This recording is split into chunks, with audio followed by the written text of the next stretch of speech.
What is up, Clutch City chat room, and welcome back to another video. Today we're going to be talking about the Texans. Got the first dub. Can't get clowned about that no more. You know, we had a loss last week, but it was all good because Bill O Brien got fired. You know what? This week it's all good because we won by double digits. We won by double digits. Y'all look good. Y'all look good. Now, I know it's the Jaguars, so let's dive into exactly what went right, what we're looking at moving forward, and how the Texans can get even better. You ready, man?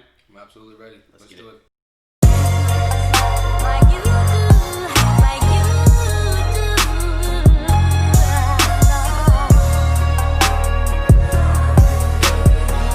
I love you, like you do. Here we go again, Clutch boys and girls. We are back at it again today. We are talking about how Deshaun Watson willed his Texans to a dub. They look fantastic going in. Look Yes, at they this did. man. He just can't help but smile. I'm teasing. Talk to me Ear to about that ear. offense, man. What happened there? Bill O'Brien was not in the building. You can't ask for anything better. You can't ask for anything better, man. Absolutely, absolutely. Okay, look, here's what happened. Way more creative on offense. Offensive coordinator Tim Kelly clearly was able to open up the playbook, and I think it was a key in the game to get Brandon Cooks involved early. Absolutely. 160 yards, a touchdown, and in translation, Deshaun then is able to spread the ball around.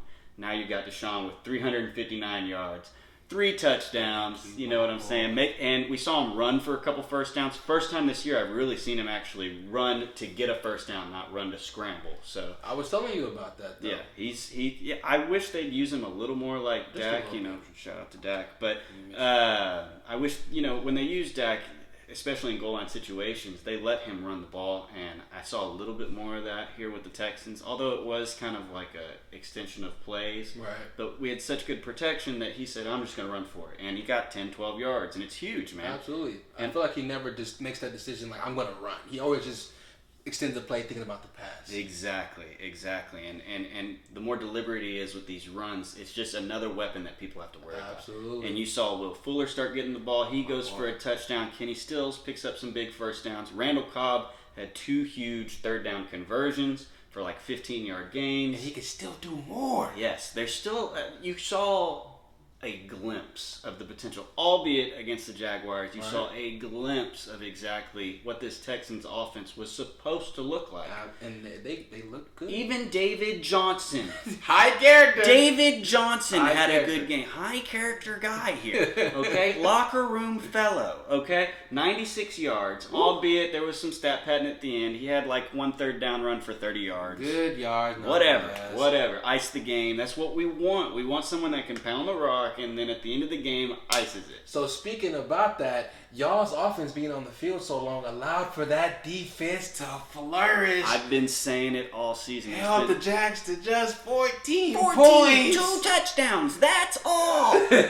Unbelievable. And Great this job. is what I've been talking about all season. There's been a lot of trash talk about how bad this defense is. And I've said, well, when the offense can't stay on the field more than 3 plays at a time and you're constantly sending a gassed defense onto the Back field, on the field. it starts to turn into a Big 12 football Absolutely. game, and the defense can't do anything about it. Corners are gassed, the D-line's gassed.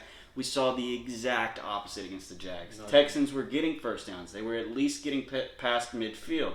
They're pinning the Jaguars deep, and they're daring them to do something. And now you saw Whitney Merciless get a couple sacks. You saw turnovers. This is the first time this season the Texans have gotten turnovers. 2 fumbles.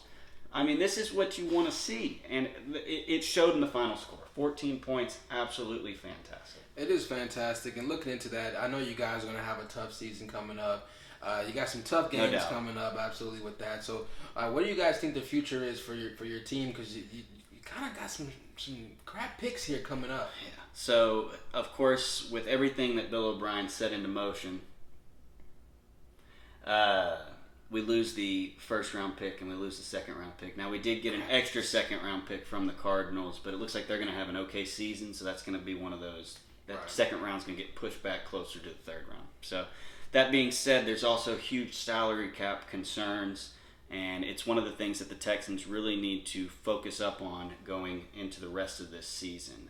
We're $7 million under right now, but going into next season, even though there's also rumors that the salary cap may be lowered due to a COVID year where Wow. Yeah. stadiums weren't making a ton of money, we're going to be $14 million over the salary cap, and we still have to sign Justin Reed. So, one of the players that I noticed this Sunday, and you guys might have noticed at home, is Bernard McKinney is out for the season. That is the defensive play caller on the field. He's got the green sticker on the back of the helmet. All the play calls go through him. He's the big run stopper next to Zach Cunningham. Key player.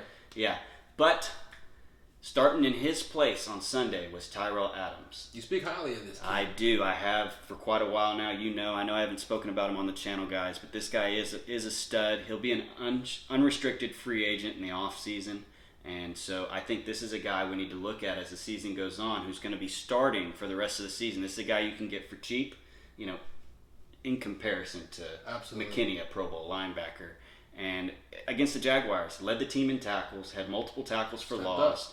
Had a fumble recovery and a sack. The guy was all over the field. Had a 4th down stop. I mean, he was playing lights out. And that's something that the Texans need to keep an eye on as they try to find ways to, I don't want to say get rid of players, but figure out who's going to not make the cut going into best next bang for your butt.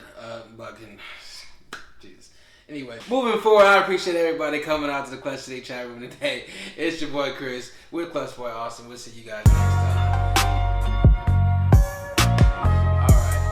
Here we go again, y'all. We are back. Clutch City chat